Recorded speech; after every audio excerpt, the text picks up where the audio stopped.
तो हेलो दोस्तों, welcome to ICM channel. आज हम लोग यहाँ पे डिस्कस करने वाले हैं दो स्टॉक के बारे में। पहला यहाँ पे इन्फोसिस होगा और यहाँ पे सेकंड होगा आपका यूपीएल। तो आप इस वीडियो को जरूर से अंत तक देखना।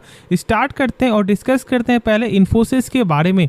तो देखो, यहाँ पर मैं स्टार्ट करने से पहले एक चीज़ आप लोगों के साथ जो शेयर कर दूँ कि आप शायद आप लोग यहाँ पे मालूम होगा कि 12 अक्टूबर के दिन यहाँ पे इनका क्वार्टर 2 का रिजल्ट यहाँ पे आपको आ सकता है और साथ साथ यहाँ पे डिविडेंड भी मतलब आने वाला है। ठीक है, यहाँ पे कंफर्मेशन तो आपको आ चुका है। तो यहाँ पे 12 अक्टूबर आप लोगों को याद रखना है। लेकिन अब यहाँ पर जो मेन जो सवाल आता है कि क्या अब यहाँ पे आईटी सेक्टर अभी फिलहाल आपको जो यहाँ पे ठंडा पड़ चुका है। तो मैं बता दूं कि वो जब स्टॉक कोई आपको जो है ना, जब स्थिर हो जाता है, जब एक साइड में जब यहाँ पे स्टार्टिंग हो जाता है, कुछ खास गेन नहीं होता है, तब आप लोग फोकस नहीं करते हो। आप यहाँ फोकस कब करोगे? जब इसका लेवल आपको 1819 हो जाएगा तो फिर आप लोग बाई करोगे, या फिर बहुत से लोग यहाँ पे और वेट करेंगे। क्यों? क्योंकि उनका एक माइंडसेट क्या बोलेगा कि भाई मैंने इसे देखा था आपको 1200 रुपया से, और जब आज इसका प्राइस यहाँ पे हो चुका है 1900, तो मैं यहाँ पे बाई नहीं करूँगा। और फिर आपको हार मान के फिर आपको एक हाई प्राइस में स्टॉक को बाई करते हैं और उसके बाद जब स्टॉक गिर जाता है तो फिर यहाँ पे यही बोलते हैं कि कंपनी खराब है। नहीं, कंपनी खराब नहीं है। आप बिजनेस को समझो और उसके बाद कोई डर भय नहीं है। इस चीज़ को आप लोग सही से जान लो। और अभी यहाँ पे बहुत सारे जो है आपको और भी कंपनी जैसे कि विप्रो, टेक महिंद्रा का यहाँ पे ऐसा बयान आ रहा था कि फिलहाल यहाँ पे जो है इनके चलते मतलब ये AI जेनेरिक के कारण, जो हम लोग बोलते हैं यहाँ पे चैट जीपीटी ऐसे, ठीक है, उनके कारण जो है इनका और अच्छा कस्टमर का यहाँ पे रिस्पांस दिखाई दे रहा है। जो यहाँ फीडबैक है यहाँ पे और बेहतर दिखाई दे रहा है। और इनका यहाँ पे ये बोलना है कि यहाँ पे आने वाले समय में अच्छा मार्जिन, ठीक है, प्लस अच्छा ग्रोथ दिखाई देगा। और साथ साथ इनका यहाँ पे एक चीज़ और बोलना है, जो यहाँ पे है आपका प्रोडक्टिविटी, ठीक है,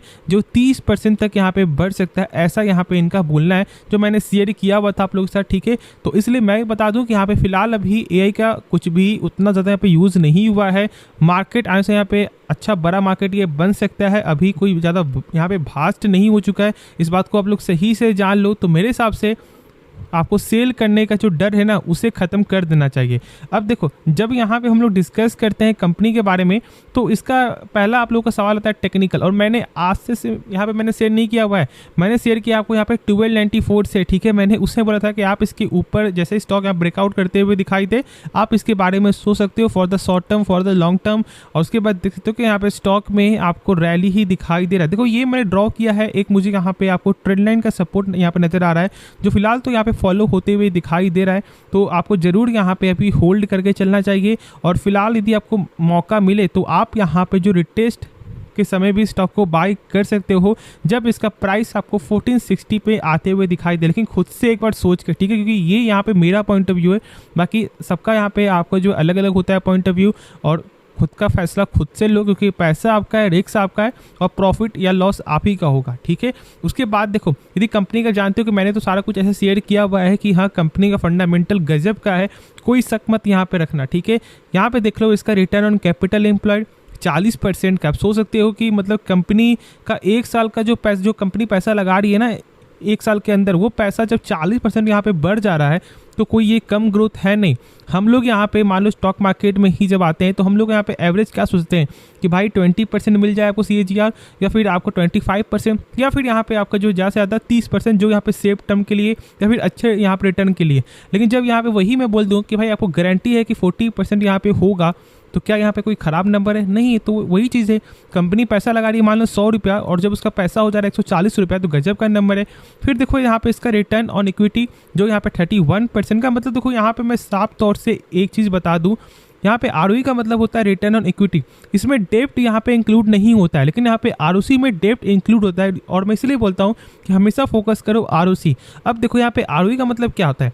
ROE का मतलब यहाँ पे होता है आपको, जब ये यहाँ पे आपको जो है फंड रेज करती है थ्रू यहाँ पे इक्विटी, जब उसमें जब यहाँ पे रिटर्न बनता है, उसको हम लोग बोलते हैं यहाँ पे ROE। ठीक है, और यहाँ पर 31% का जो सही है, दोनों नंबर 12% से ऊपर होना चाहिए कम से कम, और ये 20% से ऊपर होता है मतलब कि कंपनी बेस्ट है। और यहाँ पे दोनों ही नंबर आपको 20% से ऊपर ही दिखाई देता है। इस बात को आप लोग सही से जान लो। फिर देखो यहाँ पे पेक रेशियो यहाँ पे क्या बता रहा है कि कंपनी का प्राइस यहाँ पे थोड़ा सा ज़्यादा है। ठीक है, लेकिन मैं यह बता रहा हूँ आपको शॉर्ट टर्म के लिए और यहाँ पर टेक्निकल पर्पज़ के लिए, तो फिर कोई दिक्कत वाली बात नहीं है।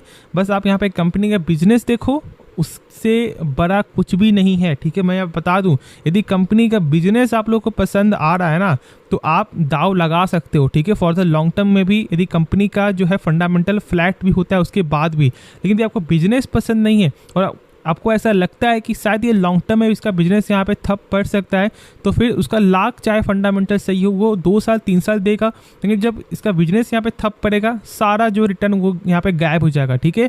तो इसलिए फोकस हमेशा करो कंपनी का बिजनेस, उसके बाद ही कुछ आपको और यहाँ पे देखना है। और मैंने इसलिए आपके साथ स्टार्टिंग में कुछ पॉइंट शेयर कर दिया है। उसके बाद देखो यहाँ पे शेयर होल्डिंग पैटर्न सारा कुछ यहाँ पे सही है। यहाँ पे जो FIS का स्टेक देख सकते हो, यहाँ पे 33% का है, और डोमेस्टिक का एक बार स्टेक देख लो, 34.5% यहाँ पे स्टेक आपको होल्ड करके चल रही है।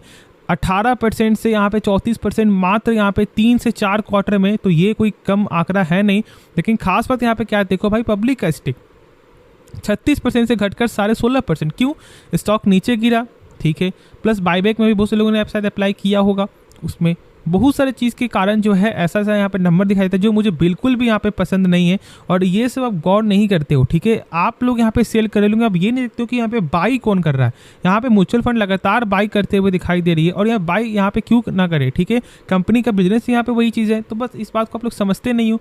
बाकी जो डाउट बचे वो आप कमेंट में जरूर से पूछना। तो नेक्स्ट स्टॉक है यहाँ पे UPL। देखो यहाँ पे कोई क्या आपको ब्रेकिंग न्यूज़ आते हुए दिखाई दे रहा है, तो ऐसा तो यहाँ पे कुछ नहीं है, लेकिन मैं आपके साथ कुछ पॉइंट यहाँ पे शेयर करने वाला हूँ, जिससे आपको ये मालूम चलेगा कि अभी केमिकल सेक्टर फिलहाल कुछ यहाँ पे ठंडा पड़ा हुआ है, लेकिन पास्ट का यदि हम लोग यहाँ पे 5 साल का देखें कि यहाँ पे कैसा ये नंबर दिया है और कैसा ये ग्रोथ किया, उससे आप लोग को ये मालूम चलेगा कि अभी भी स्कोप है फॉर द लॉन्ग टर्म। और मैं बता दूं, जो केमिकल कभी भी बंद होने वाला सेक्टर नहीं है। टाइम लग सकता है, स्टॉक नीचे गिर सकता है, ठीक है, ज़्यादा यहाँ पे टाइम ले सकता है, लेकिन ऐसा कोई नहीं बोल सकता है कि भाई केमिकल आज है कल नहीं है। 2 चीज़ तो यहाँ पे है भाई ना, केमिकल, ठीक है, इस बात को आप लोग सही से जानते हो कि केमिकल कितना ज़्यादा यूज है। फिजिकल, केमिकल, ये सब क्या है, ये सब, ठीक है। यहाँ पे मैनुअल अलग चीज़ होता है, केमिकल अलग चीज़ होता है, फिजिकल अलग चीज़ है, यहाँ पे केमिकल अलग चीज़ है। तो चलो एक काम करते हैं, पहले हम लोग यहाँ पे डाटा एक बार देखते हैं। तो देखो यहाँ पे सबसे पहला टर्म क्या है, जो मैंने यहाँ पे क्या शेयर किया था कि हाँ, यहाँ पर आपको जो है 15% एवरेज रेट से ये ग्रो हो रहा था लास्ट 5 साल के अंदर, यदि हम लोग एक बार देखें। और यहाँ पे वजह क्या है आपको कि देखो, जानते हो कि चाइना में सबसे ज़्यादा यहाँ पे, और वहाँ से जब यहाँ पे अपने भारत में काम जब चल रहा है ना, तो ये बहुत ज़्यादा यहाँ पे हेल्प किया है। और यदि हम लोग एक यहाँ पे रिपोर्ट से देखें, जो आप देख सकते हो कि यहाँ पे एच पर जो रिपोर्ट है उसके हिसाब से यहाँ पे ये बोलना है कि आपका यहाँ पे $178 बिलियन का जो पूरा मार्केट था यहाँ पे 2021 में अपने जो केमिकल सेक्टर का, अपने केमिकल मार्केट का, और 2027 तक इनका ये बोलना है कि 290 से लेकर 310 बिलियन का यहाँ पे मार्केट बन सकता है। और यहाँ पे एग्रो केमिकल देख सकते हो कि यहाँ पे कौन कौन से केमिकल है, और आप ये जानते हो कि यहाँ पे UPL, दीपक नाइट्राइट, प्लस आपको SRA, प्लस आपका नवीन फ्लोरीन, तो ये सब जो यहाँ पे स्टॉक है, जो कंपनी है, क्या आपको लगता है क्या यहाँ पे कुछ खराबी है? क्या कुछ खराबी नहीं है भाई, इस बात को आप लोग सही से जान लो। पेशेंस नहीं रखोगे या फिर आप यहाँ पे जो डीप में स्टॉक को बाई नहीं करोगे, तो फिर एवरेज नहीं होगा, और जब यहाँ पे भागेगा तो फिर पछताओगे कि काश मैं यहाँ पे एवरेज कर लेता। अब देखो, मैं यहाँ पे ये नहीं बोल रहा कि ठीक है आप यहाँ पे जो बस यही स्टॉक को बाई करो, नहीं, बहुत सारी कंपनी है।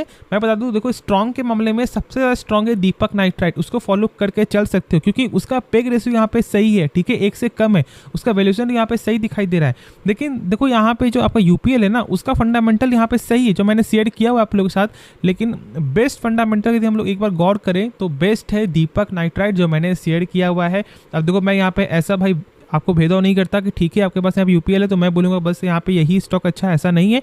सबसे अच्छा यहाँ पे दीपक नाइट्राइट है, जो मुझे अच्छा लगता है, क्योंकि उसका वैल्यूएशन भी सही है और कंपनी का फंडामेंटल भी बहुत ज़्यादा यहाँ पे स्ट्रॉन्ग है। लेकिन जब यहाँ पे हम लोग एक बार देखते हैं आपको जो UPL का, तो देखो यहाँ पर इसका जो पेग रेशियो है ना, वो यहाँ पे 1.42, मतलब अभी भी थोड़ा सा ये आपको जो है ज़्यादा दाम पे ये स्टॉक ट्रेड कर रहा है।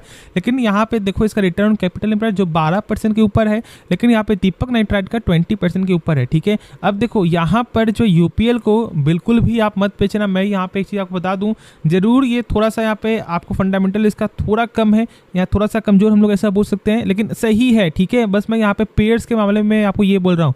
और मैं इसलिए बोल रहा हूँ कि आपको यहाँ पे होल्ड करना है, क्योंकि यदि हम लोग कुछ कंपनी का देख रहे हैं, इसका की पॉइंट यहाँ पे क्या है, तो आप देख सकते हो कि यहाँ पे ये 5th लार्जेस्ट एग्रोकेमिकल है कंपनी, ठीक है, जो मैंने अभी शेयर किया था कि पॉइंट क्या लिखा हुआ था। और साथ साथ यहाँ पे एक और आप और देख लो कि ये मार्केट एक्सेस रखता है almost 90% of the world food basket and is a global provider of sustainable agriculture product and solution with annual revenue exceeding $5 billion.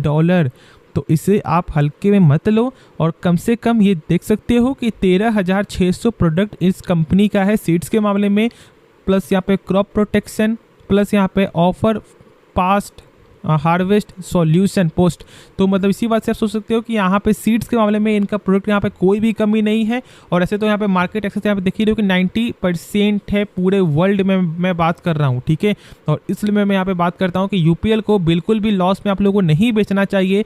इसका टेक्निकल अभी यहाँ पे बस यही बता रहा है कि 607 का सपोर्ट है जो मैंने शेयर किया हुआ है आप लोगों से यहाँ पे स्टार्टिंग से। तो कुछ यहाँ पे खास नहीं है, बस जो लोग यहाँ पे नए हैं तो बस मैंने उनके लिए यहाँ पे बस मैंने ये पॉइंट शेयर किया हुआ है।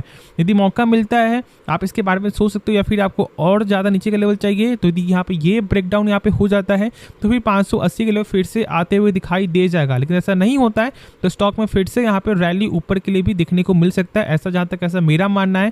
तो खुद का डिसीजन खुद से लो, बाकी जो आपको डाउट बचे वो आप कमेंट में जरूर से पूछना। तो आप इस वीडियो को लाइक कर सकते हो, साथ साथ आप इस चैनल को यार सब्सक्राइब कर देना और दोस्तों में शेयर करना जिनके पास इन दोनों में से कोई भी शेयर हो। तो मिलते हैं नेक्स्ट वीडियो में, तो तब तक के लिए धन्यवाद।